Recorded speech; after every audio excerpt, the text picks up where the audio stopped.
हमारे देश में एक जिहाद का जो विषय है ये सही में कंसर्निंग है। लव जिहाद, लैंड जिहाद के माध्यम से ये जो है हिंदुस्तान को हथियाने की बात कर रहे हैं। 6 महीना पहले इसी दिल्ली की धरती पर जो है बहन नेहा को एक अब्दुल के बच्चे ने जो उसको बहन बनाया और रक्षाबंधन के नाम पे उसके घर तक प्रवेश किया और राखी बंधाने के बाद जो उससे प्यार की बातें करने लगा और वो कहने लगा कि हमारे यहाँ तो भाई बहन भी शादी कर लेते। अरे अब्दुल के बच्चे तुम्हारे घर में करते होंगे। ये ना पुरुषों को छोड़कर ये स्त्रियों को और काफिरों की सारी संपत्तियों को वो अपना माल समझते हैं, वो सिर्फ उसका भोग करना चाहते हैं। जो कुछ भी टीसीएस नासिक के अंदर हुआ ये प्रयोजित तरीके से जो हिंदू बेटियों को टारगेट करने का काम किया गया है। कहीं ना कहीं इसको लेकर के अब मुसलमानों के खिलाफ भी सवाल उठाया जा रहा है कि क्या जानबूझकर एक बड़ा मुस्लिम तबका ऐसा भी है जो लगातार इस चीज को अंजाम देने का काम कर रहा है। प्रोपेगेंडा क्या है, जब है सामने तो सामने क्लियर दिख रहा है, वो टीसीएस का आ रही है, केरला स्टोरी ऐसे थोड़ा बन गया। इलाज क्या है, क्योंकि ऐसी मानसिकता तो पूरे देश भर में भरी हुई है ना। इलाज इनका यही है, इन जिहादी मानसिकता वालों का, कि इनका जो है अब जो है एकदम आर पार की स्थिति में हम लोग हैं। कि आज हिंदुओं को सबसे पहले ज़रूरी है कि वो अपने धर्म को समझें, अपने गुरुओं को समझें। आप देखेंगे मुसलमान हो वो कभी या अपने मौलवियों का या इमामों का असम्मान या उनसे एक तरीके से बदतमीजी नहीं। ये लोग जो अपनी मानसिकता से बिल्कुल ये मान चुके हैं कि वो आप काफिर हैं, आपको आपकी हत्या कर देना, आपकी संपत्ति लूट लेना ही उनका अधिकार है और उनका वो धार्मिक अधिकार है, वो ये मानते हैं। अगर कल को कोई ने कोऑपरेट में जॉब ना देगा तो इसकी जिम्मेदारी हमारी नहीं है, उन्हीं की, क्योंकि उनकी कौम की गलती है। आज की डेट में ना सलीम से खतरा नहीं है, सलीमा बेगम से भी खतरा है। तो अगर हम सोचे ना कि हमारी बेटी सलीम से बात नहीं कर रही, सलीमा से बात कर रही है, पर वो भी वहीं पे लेके जाएगी, रास्ता उसका भी वहीं जा रहा है। महाराष्ट्र के नासिक में टीसीएस के अंदर एक बहुत बड़ी साजिश रची गई।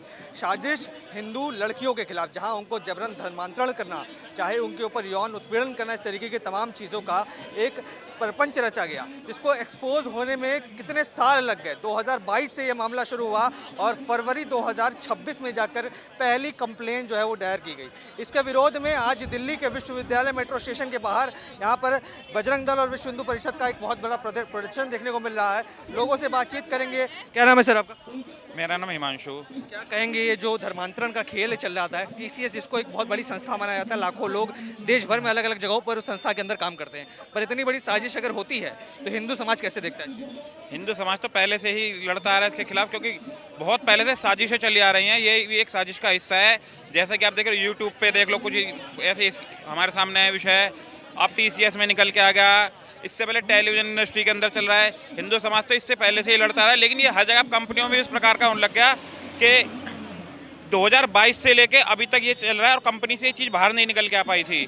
वो कृपलानी जो महिला है उसने जाके 25 मार्च को अपनी रिपोर्ट दर्ज कराई। अंदर जब जांच पता चली तो बहुत बड़ा ये नेटवर्क निकल के आ रहा है। अभी जांच करने पे देखो कितना और निकल कर आता है। तमाम लोगों को हिरासत में लिया गया, 9 एफआईआर दर्ज की गई हैं। क्या लगता है, क्योंकि इतना बड़ा खेल अगर 4 सालों से चल रहा था, सैकड़ों लोगों की इसमें इन्वॉल्व होने की आशंका है।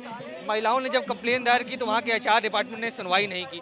क्यों इस तरीके का जो चीज़ें हैं वो लगातार देखने को मिलती हैं? कभी लव जिहाद के मामले आते हैं, अब कॉर्पोरेट जिहाद लोग बोल रहे हैं बढ़ गया है। इस पे लगाम लगाने की आवश्यकता, क्या कहेंगे? बिल्कुल इस पे विशेष ध्यान देने की जरूरत है, क्योंकि जब एचआर डिपार्टमेंट से उन्होंने बोला हमने शिकायत करी, एचआर डिपार्टमेंट ने नहीं कुछ किया, और अभी भी एचआर जो वहाँ का एचआर मैनेजर है उसके ऊपर भी खाली जांच चले, उसको भी अभी सस्पेंड नहीं किया। अंदर कितने लोग इसके अंदर लिप्त पाए जाते हैं, कंपनी के अधिकारी भी क्या पता इसमें लिप्त पाए जाते हैं, ये आगे जांच का विषय रहेगा। हम इसलिए यहाँ पर खड़े होंगे, प्रशासन इसको सख्ती से ले और हर एक कंपनी के अंदर इसके बारे में आगे से ध्यान रखा जाए कि ये जो विषय हुआ है ऐसा ना हो आगे। क्या नाम है सर? मेरा डॉक्टर साक्षात भसीन, शायर गीतकार एक्टर हूँ मैं। क्या कहना चाहेंगे, टीसीएस के अंदर कॉर्पोरेट जिहाद एक टर्म दिया जा रहा है, कहा जा रहा है जानबूझकर हिंदू भाई बहन बेटियों के साथ इस तरीके का एक साजिश रची जा रही है, सबको मुसलमानों में कन्वर्ट करने की जो ये पहल है लंबे समय से, अब कॉर्पोरेट कल्चर में भी आ गई है। क्या विचार? देखिए, मेन चीज़ ये है कि जो टारगेट है ना, ये तो काफ़ी अरसे से चलता आ रहा है, ये तो गलत बात है ये, ठीक है नहीं।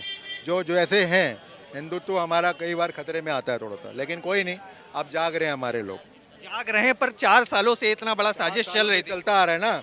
और वो भी कह रहे हैं कोई हेड भी वो मुस्लिम थी और ये थी वो थी, जो भी है, मतलब ठीक नहीं है ये काम गलत है। उनको सावधान रहने की जरूरत है हमारी बेटियों को। पर क्या हिंदू समाज आपको लगता है वाकई में समझ रहा है? अब जाग रहा है धीरे धीरे, उसको जागना बहुत ज़रूरी है। कितने साल लगेंगे सर जागने में, क्योंकि कई बच्चियों की जो बलि चढ़ जाती है इस तरीके की चीज़ों में? कई लाखों मतलब बच्चियाँ बर्बाद हो गई इस चक्कर में, ठीक है, जहाँ तक ये देखते आ रहे हैं हम लोग, ठीक है, हमेशा। लेकिन अब नहीं तो फिर कब नहीं, अभी जागने की ज़रूरत है। काल करे सो आज कर, आज करे सो अभी।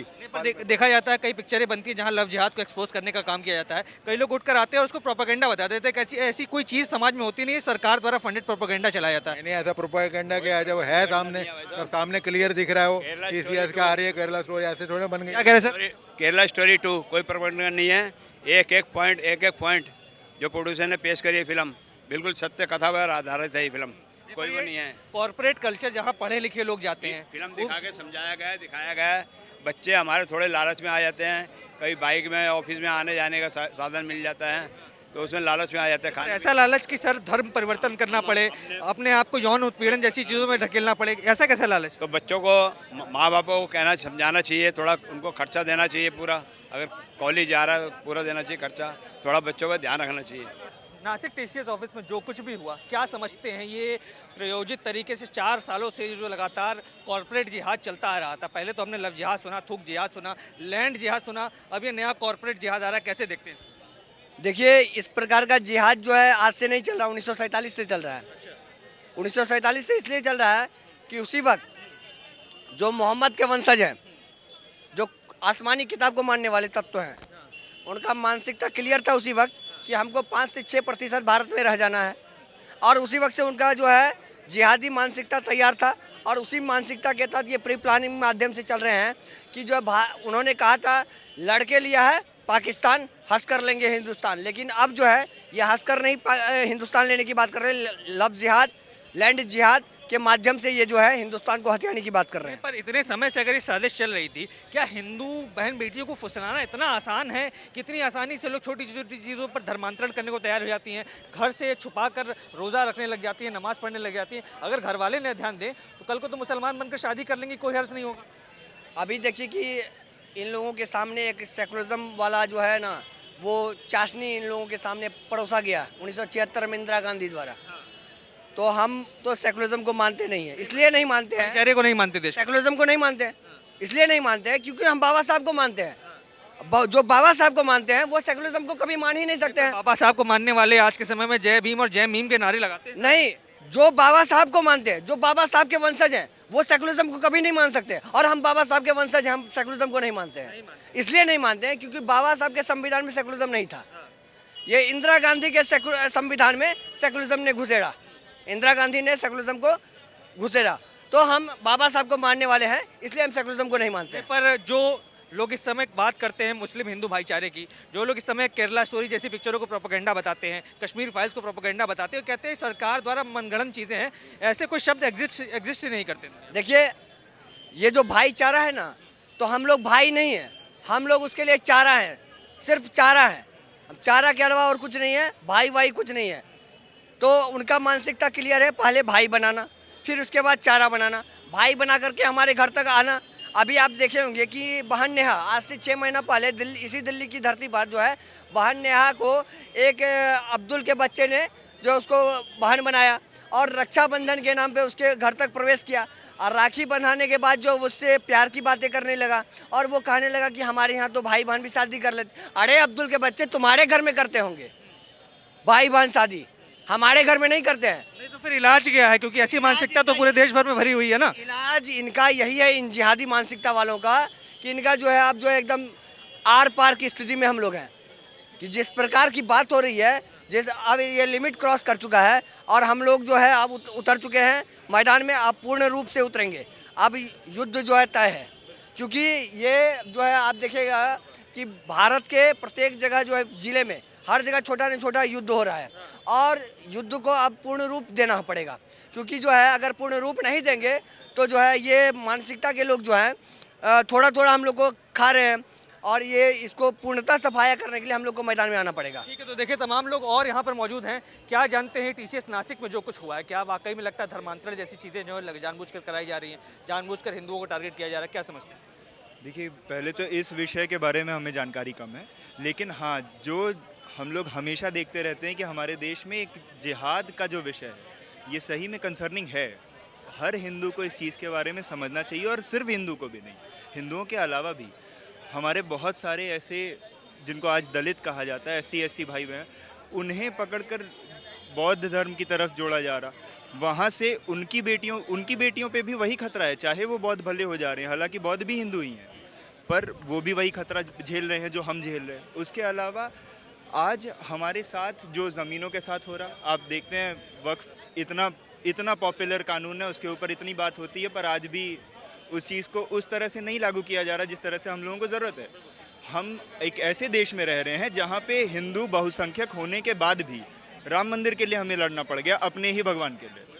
तो आज ज़मीन हो गए, चाहे हमारी बेटियां हो जाएं, जैसा एक कल्ट जो है इनका, अब्राहमिक कल्ट, जिनमें ये मानते हैं कि माल जिसको कहते हैं, चाहे वो संपत्ति हो, चाहे वो औरतें हों, रालिफ शालिफ खैलिफ कश्मीर का सबको आज भी याद है।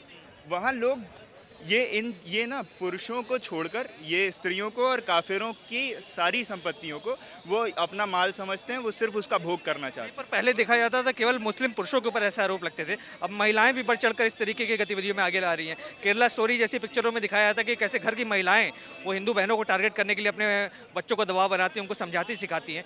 तो कितनी बुरी मानसिकता इस देश के अंदर पनप रही, कैसे इसका इलाज होना चाहिए? देखिए, इसका इलाज सबसे पहला, हम जहाँ तक हमारी जितनी बुद्धि है उसमें ये है कि आज हिंदुओं को सबसे पहले ज़रूरी है कि वो अपने धर्म को समझें, अपने गुरुओं को समझें। आप देखेंगे मुसलमान हो, वो कभी या अपने मौलवियों का या इमामों का असम्मान या उनसे एक तरीके से बदतमीज़ी नहीं करते। हमारे यहाँ ये हो जाती है। हमारे यहाँ हम अपने धर्म गुरुओं को कुछ भी कह सकते हैं और कूल बन सकते हैं, क्योंकि हमको मॉडर्न बनने का शौक़ है। क्रिश्चियंस कभी भी अपने पादरी, ये फादर बोल रहे, वो कभी उनको डिसरिस्पेक्ट नहीं करते कैसे भी। हमारे ये हिंदुओं में ही पता नहीं कैसी मानसिकता है कि हम अपने गुरुओं से, अपने मठों से, अपने तीर्थों की स्थिति ये हो गई है कि जाके वहाँ पे रील बना लें, वहाँ फ़ोटो खिंचा लें और यही हमारी भक्ति है। तो पहले उनसे जोड़ें, फिर ग्रंथों से जोड़ें, और तब अपने समाज से जोड़ पाएंगे, अपने सामाजिक अस्तित्व को बचा पाएंगे। नहीं तो ये लोग जो अपनी मानसिकता से बिल्कुल ये मान चुके हैं कि वो आप काफिर हैं, आपकी हत्या कर देना, आपकी संपत्ति लूट लेना ही उनका अधिकार है और उनका वो धार्मिक अधिकार है, वो ये मानते हैं। तो देखिए, लोग यहाँ पर काफ़ी भारी संख्या में मौजूद हैं। यहाँ पर नारेबाजी भी की जा रही है, जय श्री राम के नारे लगातार यहाँ पर विश्वविद्यालय मेट्रो स्टेशन के बाहर लगाए जा रहे हैं। और जो कुछ भी टीसीएस नासिक के अंदर हुआ, ये प्रायोजित तरीके से जो हिंदू बेटियों को टारगेट करने का काम किया गया है। कहीं ना कहीं इसको लेकर के अब मुसलमानों के खिलाफ भी सवाल उठाया जा रहा है कि क्या जानबूझकर एक बड़ा मुस्लिम तबका ऐसा भी है जो लगातार इस चीज़ को अंजाम देने का काम कर रहा है। कुछ महिलाएँ भी यहाँ पर हैं, पुरुष भारी संख्या में हैं, पर इस बात को सुनिश्चित करने के लिए लोग आ रहे हैं और ये कह रहे हैं कि ये जो कोई भी कल्चर, जो कॉर्पोरेट कल्चर के अंदर जिहाद शुरू हुआ है, कहीं ना कहीं उसको रोकने की आवश्यकता है, उसको थाम लगाने की आवश्यकता है। क्या नाम है सर आपका? मेरा का नाम विवेक कुमार। क्या कहेंगे, टीसीएस के अंदर ये कॉर्पोरेट जिहाद का नया कल्चर शुरू हुआ है, लोग नौकरी की तलाश में जाते हैं, पर यौन उत्पीड़न, धर्मांतरण जैसी चीज़ें वहाँ देखने को मिल रही हैं। कितना चिंताजनक विषय है ये समाज के लिए? देखो, ये कॉर्पोरेट जिहाद आपको दिख रहा है, ये इससे भी ज़्यादा बड़े बड़े जिहाद है, डॉक्टर, लैंड जिहाद, लव जिहाद, बहुत सारे जिहाद होते हैं। क्या अभी दूध जिहाद, मूत जिहाद, क्या क्या बताएं, हम तो दिन रात यही देख रहे हैं। पर टीसीएस का थोड़ा सा मामला टाटा से लगा हुआ तो थोड़ा हाईलाइट है, जिसमें अभी क्योंकि इसमें प्रशासन ने जो कार्रवाई करी है उस वजह से ये पता चला, वरना ऐसे में तुम्हें छंगूर बाबा और अमरावती 180 लड़की, लेंस कार्ड का भी है, ये तो बहुत नॉर्मल सा खेल हो गया इनके लिए। इन्होंने हिंदू, क्या लगता है क्यों इस तरीके से प्रायोजित तरीके से हिंदुओं को टारगेट करना, न सिर्फ पुरुष बल्कि महिलाओं का भी इस स्कैंडल के अंदर शामिल होना? कहने की सवाल उठाता कि महिला होकर एक महिला के खिलाफ यौन उत्पीड़न में सहायता करना कितना दुर्भाग्य की बात देखते हैं। देखो, ये महिला तो उन लड़कों को शायद दोस्ती के थ्रू मिली होगी। मैं तुम्हें इससे पहले एक केस बता दूं बरेली का, जिसमें 2 बहनों ने अपने भाई के लिए एक अपनी फ्रेंड को मतलब नशा करके दे दिया। तो सोचो आप, महिलाएं कहाँ, बहनें भी इनकी मदद कर रही हैं, जैसे कि केरला स्टोरी में जो दिखाया गया, क्योंकि वो सच है और ऐसा सामने निकल के भी आ रहा है। तो ये बहुत चिंताजनक विषय है कि ये इस प्रकार की मानसिकता इनकी लोगों की आ चुकी है। और ये कहीं ना कहीं, देखो, हिंदुओं को जो ये टारगेट कर रहे हैं तो कर रहे हैं, पर कहीं ना कहीं अपने धर्म, अपने मजहब के लिए जो कर रहे हैं ना, बहुत नुकसानजनक कर रहे हैं। क्योंकि अगर कल को कोई ने कॉर्पोरेट में जॉब ना देगा तो इसकी जिम्मेदारी हमारी नहीं है, उन्हीं की है, क्योंकि उनकी कौम की गलती है। क्या लगता है हिंदू बहु बेटियों को वो फुसलाना क्या इतना आसान हो गया है?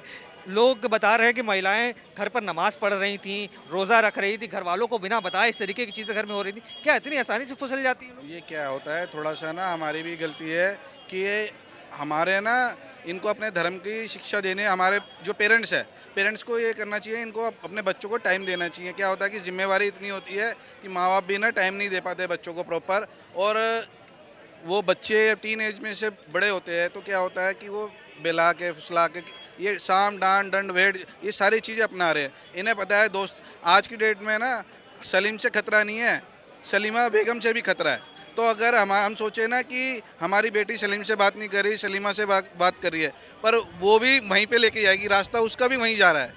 क्या लगता है क्या समाधान है फिर इस समस्या का, क्योंकि बीमारी तो देश भर की है। बिल्कुल, सबसे पहले तो ये जो पेरेंट्स हैं, मैं भी एक 2 बच्चों का बाप हूँ, तो हमारी जिम्मेवारी बनती है कि हम अपने बच्चों को शिक्षा दें कि सही सलाह बच्चों को हम मार्गदर्शन दिखाएं अपना। क्या लगता है कि अब ये जो मुद्दा निकलकर सामने आया है, क्या इसके बाद कॉर्पोरेट कल्चर पर भी निगरानी रखी जाएगी? वहाँ पे जो एम्प्लॉयज़ हैं, जो एचआर हैं, जो जिम्मेदार पर्सन हैं, क्या उनको जवाबदेही देनी होगी कि उनके ऑफिस में ऐसे कुछ ना हो? बिल्कुल, ये तो ऐसे कानून थोड़ा सा हमारा सख्त होना चाहिए इस मामले में, क्योंकि आप देखो ना एचआर इतनी बड़ी पोस्ट होती है, एचआर होने के बाद भी वो एचआर के अंदर इतने सारे आते हैं मैनेजर वगैरह, पर ये तब भी सारा इतना बड़ा ढील हुआ है और तब जाके पकड़ा गया है। बाकी ये इतने सालों से चल रहा था। आप ये सोचो, अभी वो देखो एक 19 साल का लड़का 180 लड़कियों के संग गलत करके और 350 प्लस उनने वीडियो बना रखी हैं। तो वो आप किसी से बात करोगे पूरे दिन में 5-10 मिनट भी बात करते हो तो आप 8-10 जनों से भी बात कर सकते हो, पर ये पूरा एक सिस्टम है। सिस्टम के थ्रू आप 180 लड़कियों से बात करने के लिए आपको पूरा सेटअप चाहिए, पूरा ये प्लानिंग से चाहिए। तो ये सारा प्लानिंग के तहत हो रहा है कि सिर्फ इनका मेन मोटिव यही है कि अपनी जनसंख्या बढ़ाना। तो देखिए तमाम लोग यहाँ पर मौजूद हैं जो लगातार इस बात के लिए विरोध दर्ज कराने का काम कर रहे थे। जो कुछ भी टीसीएस नासिक के अंदर चल रहा है, कहीं ना कहीं कॉर्पोरेट जिहाद का इसको नाम दिया गया है। पर आपके क्या विचार हैं इस पूरे प्रकरण को लेकर के हमारे साथ कमेंट सेक्शन में रखें और तमाम ऐसी खबरों के लिए TNN वर्ल्ड को सब्सक्राइब करें। धन्यवाद।